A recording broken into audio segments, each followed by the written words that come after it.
Buenas tardes, compañeros, ¿cómo están? Vamos a dar unos 5 minutos para que se conecten más compañeros y iniciamos la clase.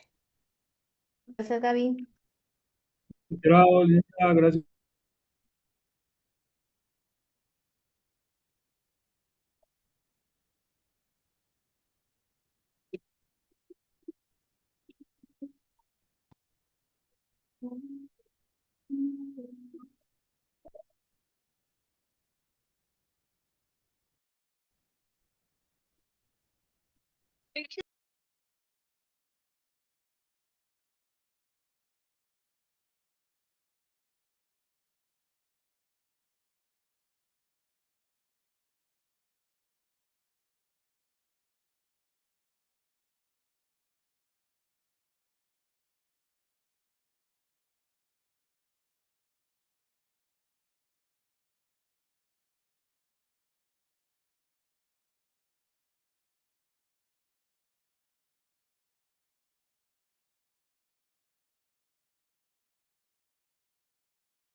Bueno, yo creo que vamos a comenzar, compañeros.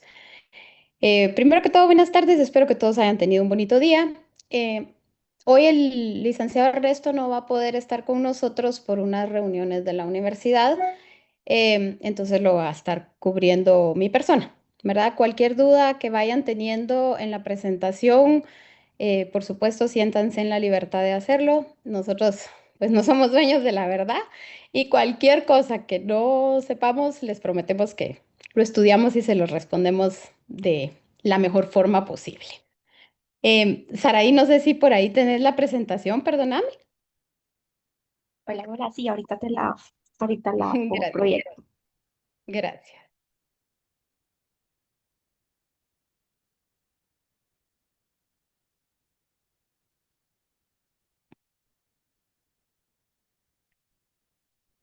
Gracias, ahí estamos.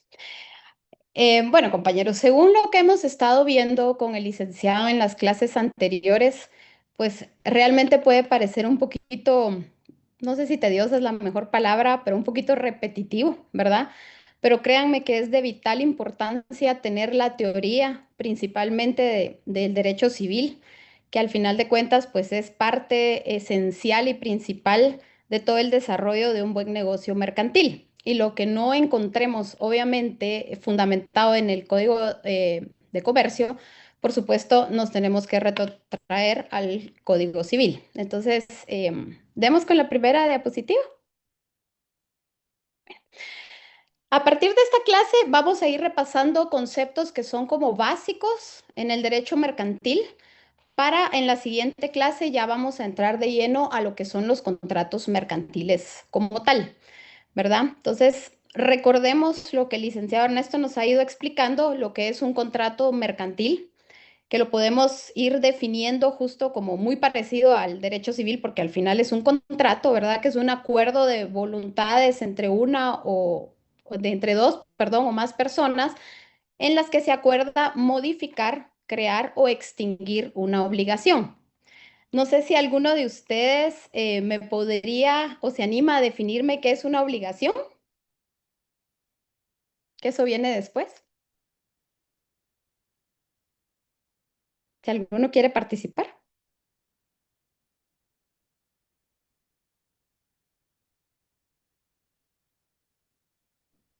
¿Cuál fue tu Nadie. pregunta? ¿Quién se anima a definir qué es una obligación? Podría definirse como ya un vínculo legal entre dos personas. Ajá, Es un vínculo que existe entre dos personas. No sé si es donde hay una persona acreedor o deudor, creo yo, y que una puede exigirle a la otra el pago de la misma para que pueda extinguirse. exactamente eso es. Saraí, dale a la siguiente, perdóname. Si bien es justamente lo que ambos dijeron, que es un vínculo jurídico que existe entre dos personas, en la que una es llamada acreedor y la otra es llamada deudora. Conforme vayamos avanzando en toda la teoría de los contratos, es de suma importancia que todos tengamos claros en cada uno de los contratos los elementos personales, los reales y los formales. ¿Por qué? Los elementos personales nos van a permitir identificar quiénes son las personas que van a participar en el contrato. Y eso nos va a facilitar enormemente poder identificar las partes esenciales del contrato. El elemento real. A ver, ¿quién se anima a decirme qué es el elemento real en un contrato? Lo que está establecido en el documento que firman ambas partes. Al uno que está calificado para exigirlo y la otra parte que se compromete a cumplirlo. Ajá. En ¿Alguien otro- más?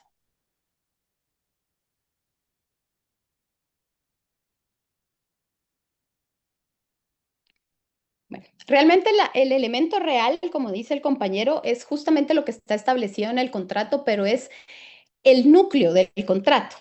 Digamos, si es una compraventa mercantil, el elemento real va a ser lo que se está vendiendo o lo que se le va a entregar a la persona. Ese es el elemento real. Y el elemento formal, a ver quién me dice qué es el elemento formal en un contrato.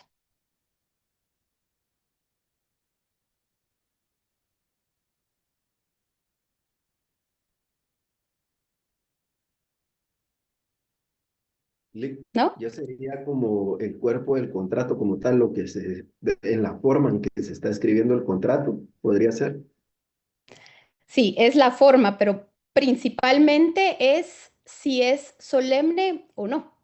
¿Verdad? Si requiere para su formalización que esté en escritura pública o puede ser un contrato privado con legalización de firma principalmente para que tenga validez jurídica, ¿verdad? Entonces, estos elementos, compañeros, de verdad casi que son el día uno de todos los contratos, tanto civiles como mercantiles. Entonces ahí nos puso el licenciado un pequeño ejemplo justamente para ejemplificar, valga la redundancia, lo que es una obligación. En el caso de una panadería, que el deudor va a ser el dueño o el panadero que le compra harina a su acreedor. Obviamente el acreedor tiene todo el derecho de exigirle el pago por la prestación o la contraprestación que le dio, que en este caso es la harina. La siguiente será ahí, perdón. Aquí ya lo tenemos más definido o aterrizado a lo que es en sí en el derecho mercantil. Es el vínculo jurídico entre un deudor y un acreedor, pero al menos uno de ellos debe de ser comerciante. Esto es básico en el derecho mercantil y por eso también dentro de los primeros 5 artículos de nuestro Código de Comercio tenemos como que la base general de todo lo que se va a tratar el código. Y dentro del artículo 5 justamente está lo que es un negocio mixto, ¿verdad? Porque si alguna de las partes, o ninguna de las partes, mejor dicho, no es comerciante, entonces el contrato no va a ser un contrato mercantil, sino que va a ser un contrato de otra naturaleza, muy posiblemente civil. Entonces, el artículo 5 también es sumamente importante que lo tengamos en nuestra mente. A ver, ¿alguien se acuerda de lo que mencionó el licenciado que son las fuentes de la obligación? ¿Cuáles creen ustedes que son las fuentes de la obligación?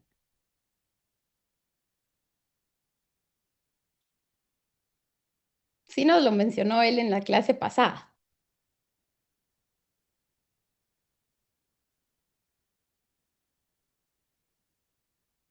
¿no? A ver, para que un Cumplir con lo contrato... establecido en el Ajá, contrato, el cumplir con lo que se establece en el contrato, en las cláusulas, formas de pago, lugar de pago, el valor. sí, digamos que esas son más como las estipulaciones per se dentro del contrato, pero la fuente de la obligación, ¿qué debe cumplir? Digamos, se las voy a poner de otra forma. Para que el Una contrato sea transacción. válido, ¿qué es esencial? Esas son las fuentes de la obligación. La Por declaración de la ejemplo, voluntad, Nicky. ¿sí? Y que el hecho sea lícito, que sea posible Capacidad y y consentimiento. capacidad y consentimiento también, ¿verdad? Así es. Pero lo principalmente es el negocio jurídico, que es el acuerdo de voluntades, ¿verdad? Los actos lícitos, ¿verdad? Pueden ser actos y hechos lícitos. Esas son las fuentes de las obligaciones, ¿verdad? Dentro de, a ver, ¿alguien tiene su código civil a la mano que me pudiera leer el artículo 1319?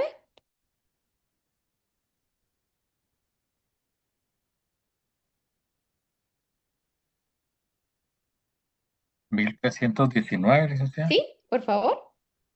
Artículo 1319. Toda obligación resultante de un acto o declaración de voluntad consiste en dar, hacer o no hacer alguna cosa. Exactamente. Si no le tienen epígrafe en el Código Civil, le pueden poner por su modalidad. Ese epígrafe pueden colocar en el Código Civil.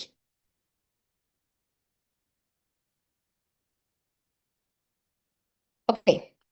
Entonces, nos vamos a los principios rectores del derecho mercantil. Si alguien sería tan amable de leerme el artículo 669, por favor. Del Código Civil. No, del Código de Comercio, perdón. Aquí sí ya nos vamos al Código de Comercio. Ahorita ya vamos a empezar a dejar un poquito relegado el Código Civil. 669. Correcto. Artículo 669. Principios filosóficos. Las obligaciones y contratos mercantiles se interpretarán, ejecutarán y cumplirán de conformidad con los principios de verdad sabida, perdón, y Ujú. buena fe guardada, a manera de conservar y proteger las rectas y honorables intenciones y deseos de los contratantes, sin limitar con interpretación arbitraria sus efectos naturales. Perfecto. ¿Alguien más que me pudiera leer el artículo 671?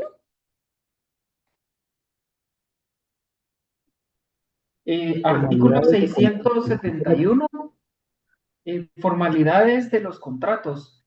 Los contratos de comercio no están sujetos para su validez a formalidades especiales, cualesquiera que sean la forma y el idioma en que se celebren.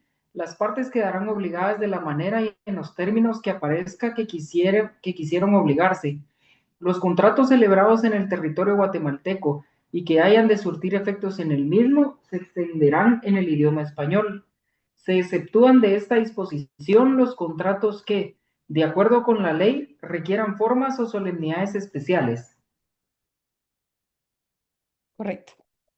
Bueno, el derecho mercantil versus el derecho civil, ¿verdad? Es poco formalista, ¿verdad? Aquí tiene mucho que ver, o se cree, mejor dicho, en el pacto de caballeros, si lo queremos ver así, ¿verdad? Hay una buena voluntad de ambas partes de celebrar un acto de comercio, ¿verdad? Y ambas partes convienen en que saben de qué se trata el negocio, ¿verdad? Es por esto que el derecho mercantil como tal no exige tantas formalidades para que un contrato pueda tener validez. Solo denme un segundito, denme un...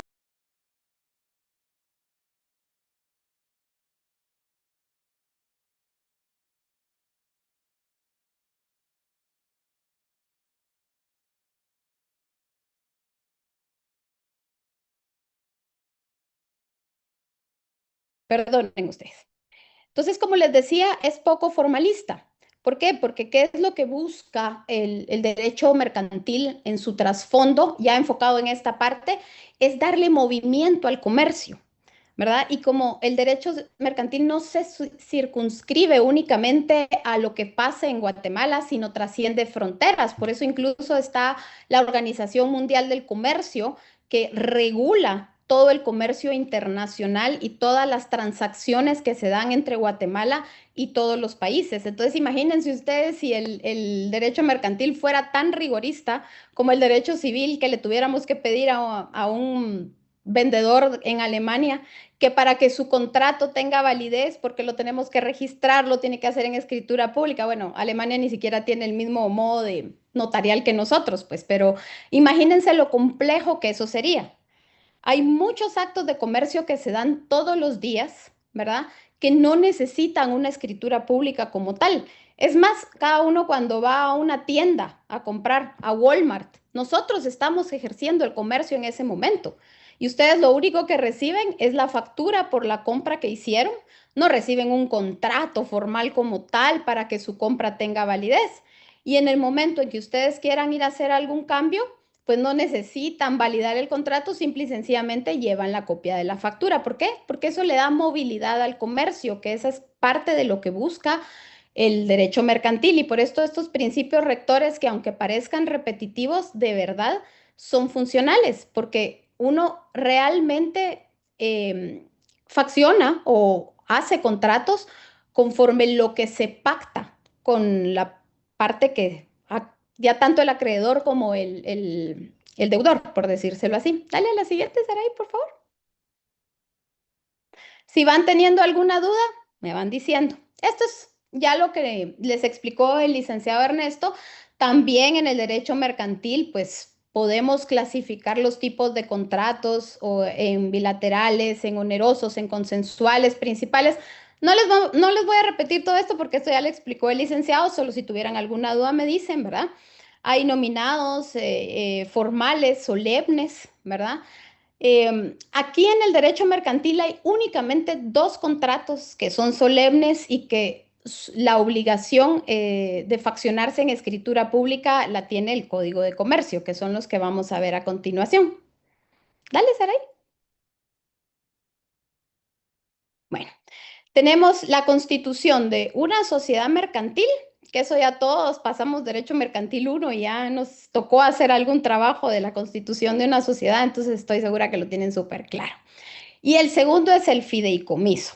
A ver, ¿alguien sabe o me puede decir qué entiende o si conoce el contrato de fideicomiso y qué es? Es la administración de bienes por medio de un fideicomandatario, creo que sí es el nombre, Fiduciario es. fiduciario que administra los bienes de una entidad o una persona y que no son sujetos a una... ay, es la forma más segura de tener los bienes para que no se los puedan, ay, se me va la palabra técnica, pero que no se los puedan, ay, pues quitar, no me Ok, acuerdo la palabra ok. técnica. Sí, realmente es un contrato típico mercantil y aquí es donde les digo que es sumamente importante conocer los elementos personales de cada tipo de contrato para que cuando a uno o ya estén en el ejercicio de la profesión, llegan a un banco o llegan con un cliente y les dicen, miren, licenciado o licenciada, yo quiero someter este bien a un fideicomiso. Entonces quiero que yo voy a ser el fideicomitente, mis hijos van a ser los comisarios, perdón, y el banco es el fiduciario. En el caso de Guatemala, únicamente las entidades bancarias pueden ser fiduciarios, perdón, de un fideicomiso.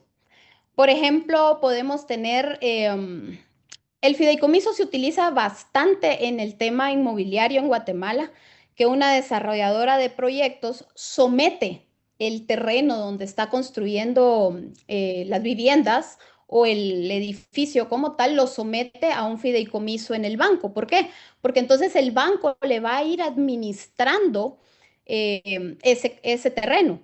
Entonces, cada vez que el desarrollador vende una vivienda, le tiene que avisar al banco, el banco libera la porción del terreno y de esa manera el banco pues va teniendo el control de los gastos que se van teniendo en el desarrollo del proyecto inmobiliario y por su lado el desarrollador pues tiene la tranquilidad de que tiene un administrador bancario y que sus ganancias están bien cuidadas.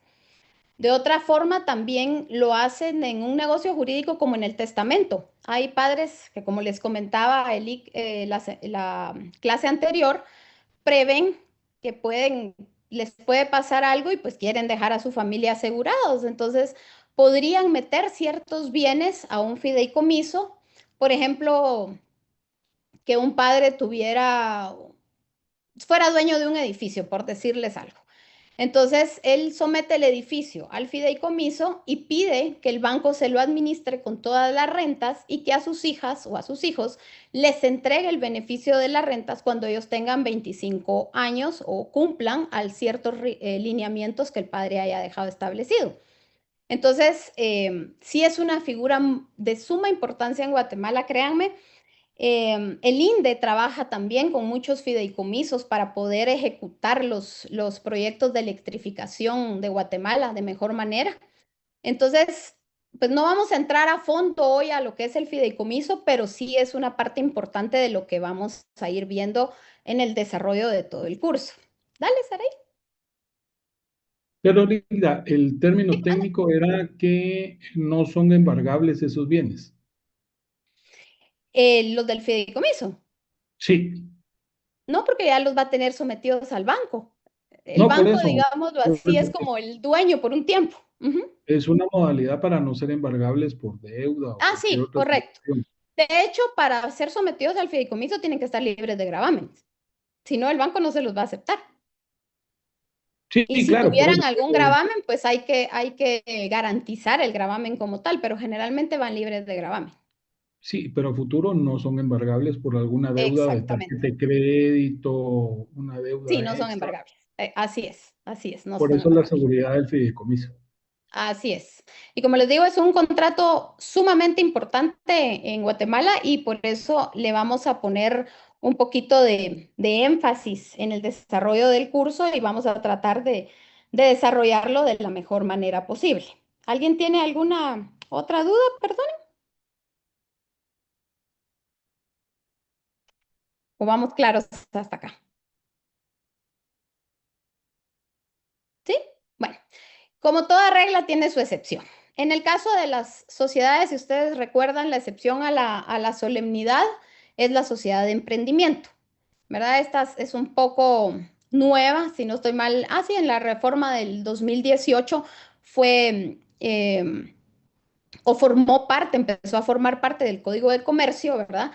Y salvo que el comerciante o la persona, porque esta sociedad, a pesar de que es una sociedad, recordemos que la puede constituir una sola persona, ¿verdad? Entonces pareciera como ilógico que le hayan puesto sociedad porque una sola persona puede constituir una sociedad de emprendimiento, salvo que la persona, pues que en el emprendimiento le haya ido bien y quiera migrar a otro tipo de sociedad mercantil, pues entonces ya tendrá que cumplir con ciertos lineamientos y requerimientos en el registro mercantil y pues definitivamente en esa migración sí va a tener que faccionar una escritura pública por el cambio de tipo de sociedad. Vamos a la siguiente. Ay, perdón. Regresame. También el fideicomiso, creo que no lo dice, pero el fideicomiso también tiene una excepción a la solemnidad, que es el fideicomiso de inversión, que lo vamos a ver más adelante, pero también el fideicomiso tiene su excepción. Ahora sí, dale.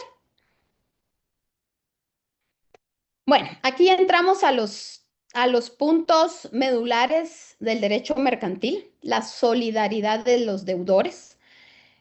Es expresa, no sé si alguien me puede leer el artículo 674, perdónenme, pero aquí tengo mi código, entonces ando viendo. El artículo 674, por favor. Artículo 674. Solidaridad de los deudores. En las obligaciones mercantiles, los codeudores serán solidarios, salvo pacto expreso en contrario. Todo fiador debe obligación mercantil, aunque no sea comerciante, será solidario con el deudor principal y con los otros fiadores, salvo que se estipule en el contrato. Exactamente, esta es una diferencia con el derecho mercantil, con el derecho civil, perdón. En el derecho civil no se presume la solidaridad, tiene que ser expresa totalmente. Entonces, si quieren, le pueden poner al artículo 674 de epígrafe solidaridad y le pueden poner entre paréntesis se presume, porque a menos que el contrato diga lo contrario, siempre van a ser solidarios.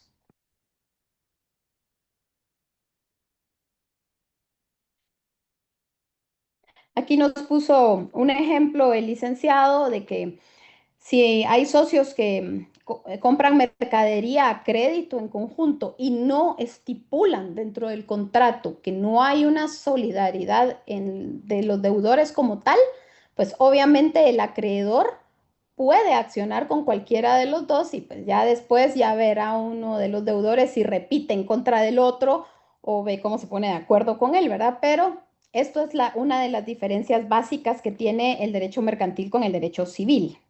La siguiente. La obligación sin plazo. Si el contrato no fija un plazo para el cumplimiento, la obligación es exigible de inmediato, salvo que el plazo se derive de la naturaleza misma del contrato. Entonces, no sé si alguien me puede leer el artículo 675, que ahí es donde se estipula la obligación sin plazo, por favor. Artículo 675, obligación sin plazo. Son exigibles inmediatamente las obligaciones para cuyo cumplimiento no se hubiere fijado un término en el contrato, salvo que el plazo sea consecuencia de la propia naturaleza de este. Correcto. Normalmente en casi todos los contratos existe la cláusula o el punto, depende si es un contrato privado y generalmente se le pone el plazo. ¿Por qué? Porque las partes se guardan o se cuidan de precisamente tener algún malentendido por no haber establecido el plazo de la obligación. Porque digamos a una persona que funge como acreedor, por supuesto que le va a interesar saber cuándo va a tener la retribución del contrato que está firmando. Entonces, es salvo que se les olvide a las personas que están firmando el contrato o faccionando, si fuera en el caso de un notario, pues este es el artículo que entraría en vigor, digamos, si hubiera alguna controversia entre las partes. La siguiente, Saray. La prórroga. ¿Alguien que me pudiera leer el artículo 676? Artículo 676. Prórroga. En las obligaciones y contratos mercantiles, toda prórroga debe ser expresa. Ok. ¿Será que me puedes leer el ejemplo que puso ahí Eli, por favor? Dice, un comprador pide más tiempo para pagar una factura vencida. Si el proveedor simplemente no reclama por unas semanas, eso no constituye una prórroga válida. Se necesita un acuerdo expreso que amplíe el plazo. Ok. ¿Por qué creen ustedes que no sería válido en el ejemplo que puso el licenciado de que, digamos que yo soy el acreedor y a mí estaba tan ocupada que se me olvidó cobrarle al deudor? ¿Qué creen ustedes? A ver, Luis Fernando será el deudor. Vamos a tomar solo es el ejemplo, ¿eh? ¿Qué creen ustedes? ¿Por qué no es como tácita esa prórroga en el derecho mercantil?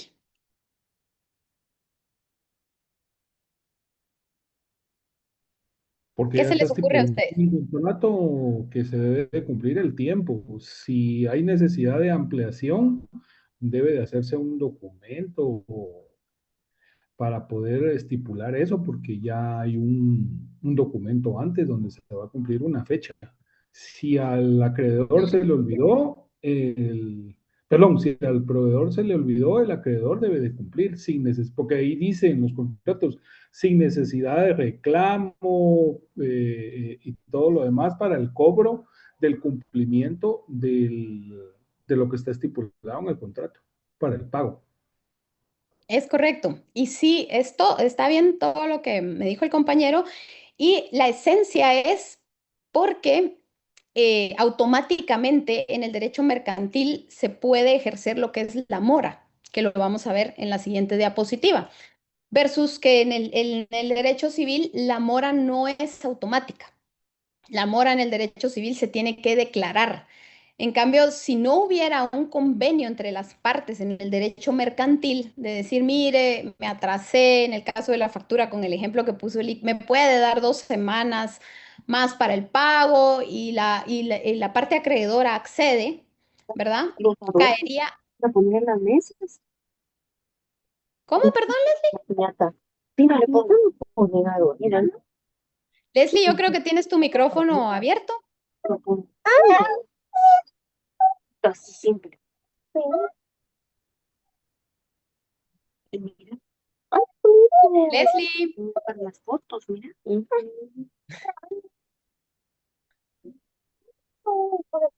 alguien si conoce a la compañera que le pueda decir que tiene el micrófono abierto, por favor. Mira, dice. Ahí está. Ya estábamos subiendo las fotos de la piñata y todo, pero no nos van a invitar, entonces ni modo. Esa es la gran diferencia, ¿verdad? Que la mora en derecho civil tiene que haber una declaración judicial para que el deudor pueda ejercerla. En el derecho mercantil es automática. Entonces, por eso es muy importante que los comerciantes la tengan clara. Entonces, vamos a leer el artículo 677. ¿Quién me ayuda con el 677, perdón? Artículo 677, mora. En las Ujú. obligaciones y contratos mercantiles se incurre en mora, sin necesidad de requerimiento, desde el día siguiente a aquel en que se venzan o sean exigibles. Se exceptúan de lo dispuesto en el artículo los títulos de crédito y las obligaciones y contratos en que expresamente se haya pactado lo contrario. Ok, y alguien que tuviera a la mano el Código Civil y pudiera leer el artículo 1428, si gustan lo pueden relacionar solo para que tengan la diferencia entre el derecho civil y el derecho mercantil, pero el 1428 del Código Civil, alguien que me lo pudiera leer, por favor. Artículo. Con gusto, licenciado. Dale, compañero. Gracias, Hugo.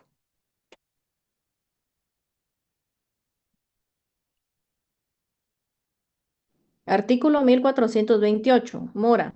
El deudor de una obligación exigible se constituye en mora por la interpelación del acreedor. Ahí está. No se constituye en mora automáticamente. Entonces, esto nos lleva y nos explica por qué, digamos, en el clásico ejemplo de las tarjetas de crédito, que es lo que se sufre en este país, ¿verdad? Uno no puede llegar con decir, al llegar y decirle al banco, que en este caso son los acreedores con las tarjetas de crédito, y decirle, mire, no me ponga en mora. Automáticamente, si uno se pasa de la fecha de corte, al otro día ya está la mora. ¿Es totalmente legal? Sí, sí, es totalmente legal porque ellos están y funcionan dentro del Código de Comercio, que les permite esta figura. Entonces, no les puede ir uno a decir nada, versus que en un contrato civil, pues para que esté en mora o alguien que le diga, mire, usted está en mora, no se puede, solo porque usted me lo diga, tiene que haber una declaración judicial, una autorización judicial de por medio que diga que está constituido en mora por incumplimiento al plazo pactado en el contrato firmado. ¿Verdad? Entonces es Es importante tener estos términos. La siguiente. Miren qué interesante lo que tiene derecho un comerciante con el derecho de retención. A ver, ¿quién me lee la Eh, diapositiva? Solo una pregunta. Y el artículo 682, ¿qué manda? Así como del amor al artículo 677, donde establece que se exceptúan de lo dispuesto en ese artículo los títulos de crédito, las obligaciones y contratos de que expresamente se hayan pactado lo contrario. Es decir, que, por ejemplo, si se tiene un contrato mercantil, pero en el mismo se establece que si el deudor se atrasa en el pago y no incurre en mora, esa sería la excepción de la norma, ¿no? Es Que correcto. no generaría moras, aunque la ley establezca que hay mora, pero en el contrato se establece lo contrario, no aplicaría este artículo. Es correcto, porque recordemos cuál es la esencia del negocio jurídico o de un contrato. Es un acuerdo de voluntades. Entonces, si ambas partes pactan que no van a incurrir en mora por un incumplimiento en el pago, en el plazo, perdón, entonces no correría la mora. Y en los títulos de crédito, porque generalmente los títulos de crédito ya traen el plazo implícito y ya tienen su forma de cobrarse, ¿verdad? Y ya tienen sus formas ya bien establecidas dentro del Código de Comercio, ¿verdad? Vamos a ver, ¿quién me puede leer el artículo 682, que es el derecho de retención? Artículo 682. Derecho de retención. El acreedor cuyo crédito sea exigible podrá retener los bienes muebles o inmuebles de su deudor que se hallaren en su poder o de los que tuvieron a la disposición por medio de los títulos de crédito representativos. Ok. Ahora ya entendemos mucho el derecho de muchos comerciantes, de que si uno no paga, no le entregan a uno. Digamos, si uno podría mandar a arreglar el vehículo. Uno no puede llegar a traer su carro cuando ya está arreglado solo porque, mire, ya me lo arregló. Ah, bueno, entonces démelo. No, no se puede, no me ha pagado. Y tiene derecho el taller, que la mayoría están constituidos como sociedades mercantiles, de retener el vehículo hasta que usted pague. Sí, sí tiene el derecho. Porque el deudor tiene pendiente el cumplimiento de la obligación y la ley faculta totalmente al taller, en el caso del ejemplo, a retener el vehículo hasta que no reciba la retribución pactada. La siguiente. A ver, el rebus sic stantibus. Tan complicados los términos en latín, ¿verdad? Pero bueno, la teoría de la imprevisión. Vamos a ver la teoría de la imprevisión. ¿Quién me lee el artículo 688? Siempre del Código de Comercio.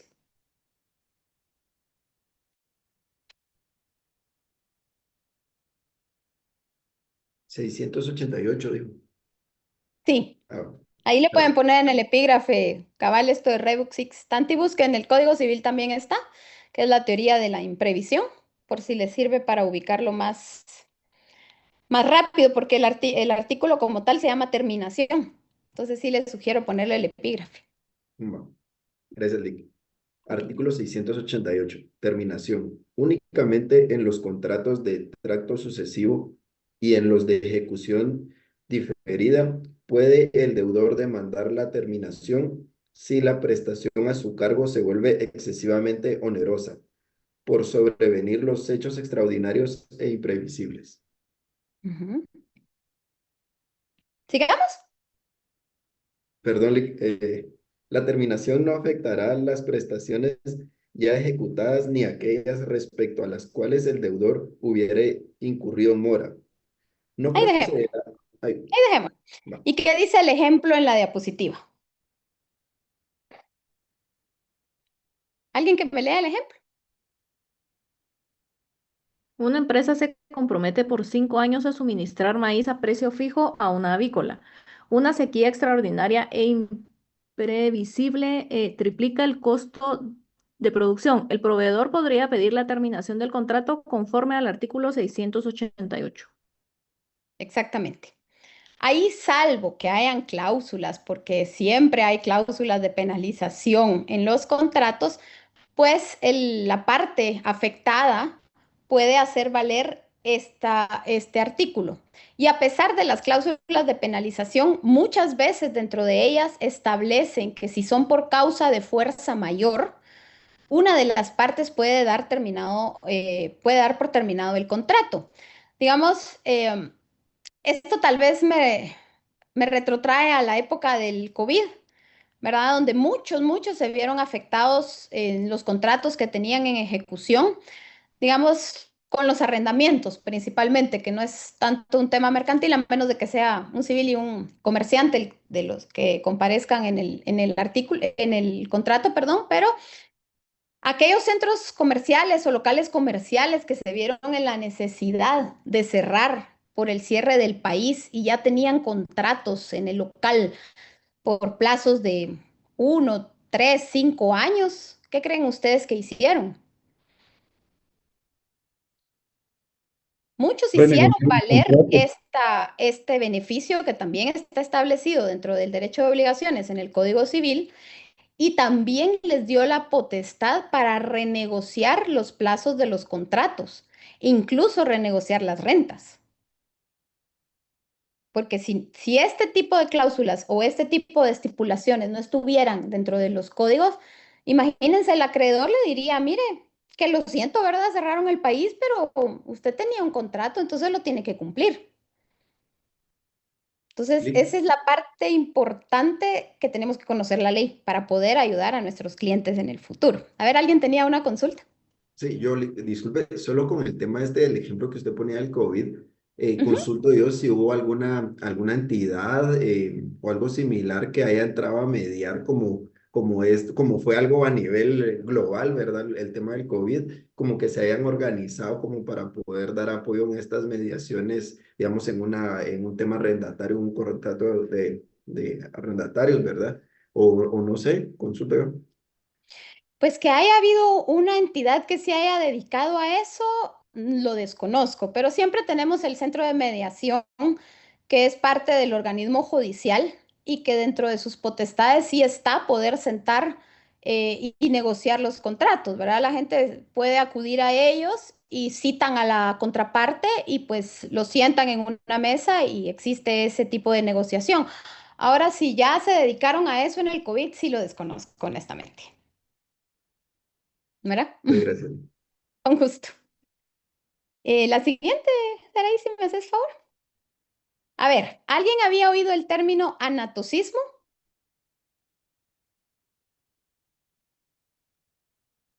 Que es la famosa Ya. capitalización de intereses. ¿Alguno que sea auditor, contador acá?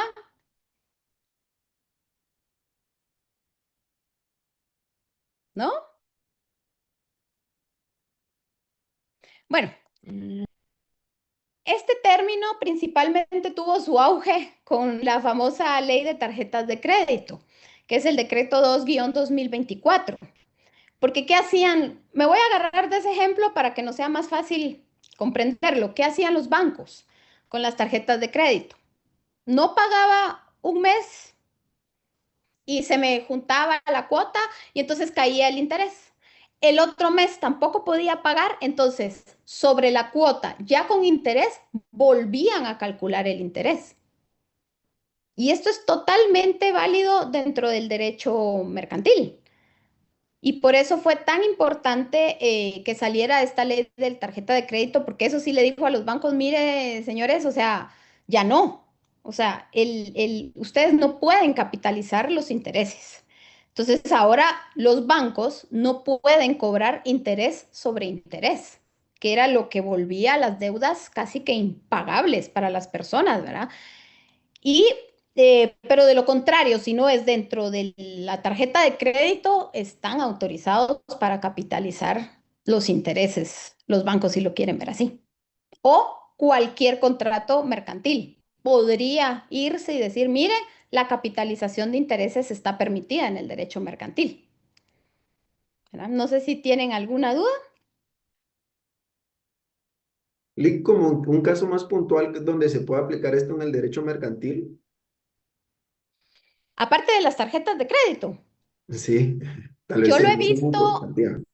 Yo lo he visto en el cobro de las cuotas de administración en algunos condominios. En las cuotas de mantenimiento, perdón. Cuando los condóminos se atrasan en cuotas de mantenimiento, hay administraciones de condominios que capitalizan los intereses, que van cobrando intereses y al otro mes el interés sobre el interés. Entonces también se vuelven cuentas bastante difíciles de pagar para los condóminos cuando tienen algún atraso en el tema del pago del mantenimiento. Ahí lo he visto yo. Y digamos, en este caso, ¿a dónde podría escalar esta deuda impagable dentro del tema del pago del mantenimiento? A la DIACO. Los casos que yo vi se iban a la DIACO. Entonces, obviamente, de las principales etapas de la DIACO es reunir a las partes y tratar de conciliar. Y no sé si ustedes tienen conocimiento, pero las multas que se manejan en la DIACO son bien altas. Las llaman como UMAS, que son unidades métricas, algo así se llama, pero las otras son UMAS, ¿verdad? Y si multan a alguien con una las UMAS son 70 salarios mínimos. Entonces, créanme que las empresas sí se cuidan de la DIACO y a veces tenemos la percepción que la DIACO no funciona, pero sí funciona.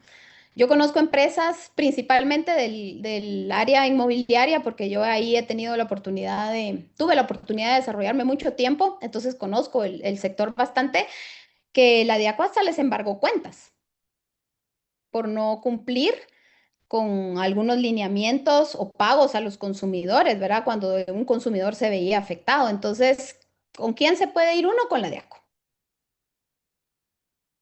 Porque a pesar de que esto sea algo que es legal, digámoslo así, pues es casi como un pacto leonino, ¿verdad? Porque ¿qué le queda a uno? Aceptar, y si uno no tiene la capacidad de pago, pero como parte del comercio es la buena fe, ¿verdad? Uno puede ir a decir, mire, yo tengo, o sea, quiero pagar, pero ya llega un punto donde ya no puedo pagar porque los intereses se han ido para arriba.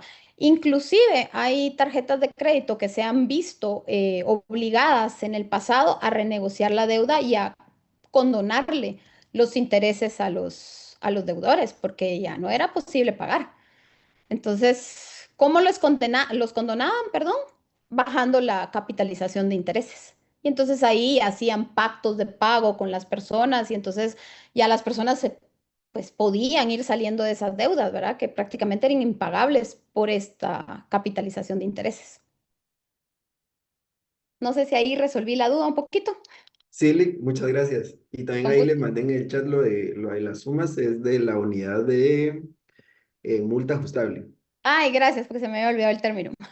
Pero sí es un platal y sí embargan a las empresas. Ah, Así que sí muchas le pueden gracias, tener Lick. fe a la DIACO. Gracias, Lick, le agradezco el ejemplo. Con gusto. La siguiente diapositiva, yo creo que ya vamos a ir terminando. Sí, ya vamos a ir terminando. Pues miren, compañeros, dentro del plan, como lo tenemos visto con Saraí y con el licenciado, ¿verdad? Aparte de que vamos a ir a partir de la siguiente clase ya entrando per se a los contratos mercantiles como tal, ¿verdad? También vamos a abordar un tema que generalmente no se aborda en el derecho mercantil y que es de suma importancia, como lo son los auxiliares de comercio. ¿Alguno de ustedes, no sé si tiene alguna idea de lo que son los auxiliares de comercio? Esto no está en la presentación, pero sí va a estar en una presentación más adelante, oigan, así que no tengan pena. Pero si alguien se anima y me puede decir qué entiende por auxiliar de comercio. Son las personas que están nombradas por la empresa para poder administrar una parte o total de, ya sea la administración operativa o administración de la misma empresa, que son nombrados por un administrador general o por la junta directiva de la empresa, Sí, que están perfecto. registrados en el registro mercantil, que tienen que tener su respectivo, pues ya sea nombramiento, y sale la respectiva, pues valga la redundancia, el nombramiento legal por el registro mercantil para que puedan operar sobre lo que haya dispuesto la junta directiva o el administrador general. correcto. Ahí estamos hablando del auxiliar de comercio dependiente. Que son personas o son sujetos que realmente coadyuvan con la realización del comercio junto con el comerciante principal, lo ayudan, por decirlo así, lo colaboran.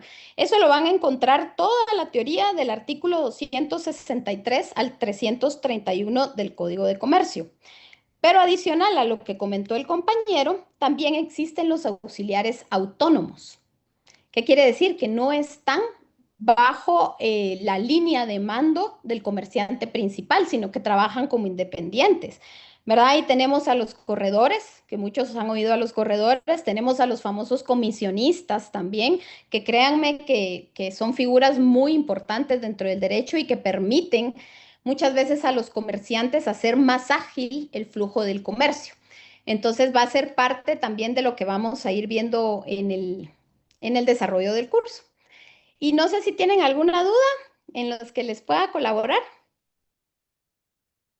No, licenciada, todo claro. ¿Todo claro? Buenas noches, licenciada. Yo sí tengo una duda con respecto, tal vez me estoy adelantando, pero por ejemplo en un contrato de servicios, voy a poner un ejemplo, se dedica la persona a pintar casas y cobra, ¿qué le digo yo? 50 quetzales el metro cuadrado y le firma por 2 años, ¿sí? El contrato de servicio. Pero resulta que ahora con este tema del incremento de combustible y todo eso va pues incrementando costos, ya no le es viable mantener estos costos, ya este tipo de servicio ya pactado. Hablando con el encargado como tal, le dice, mire, renegociemos, pero la otra contraparte o la persona que le presta le dice, mira, vos me firmaste por 50 quetzales por 2 años y se tiene que mantener. Ahora bien, en otro similar de ese le dice, mira, por 2 años se va a mantener, pero sujeto al incremento de costo de combustible, al incremento de la... hay otro nombre. Bueno, tiene que ver de los con... insumos, digámoslo así, ¿no? Sí, de los insumos, sí, para no lutar. Bueno, entonces le dice, bueno, mira, si me vas a mantener en exclusividad, me vas a prestar solamente a mí, con 50 quetzales, pero al año vamos a renegociar el precio de lo que me prestas.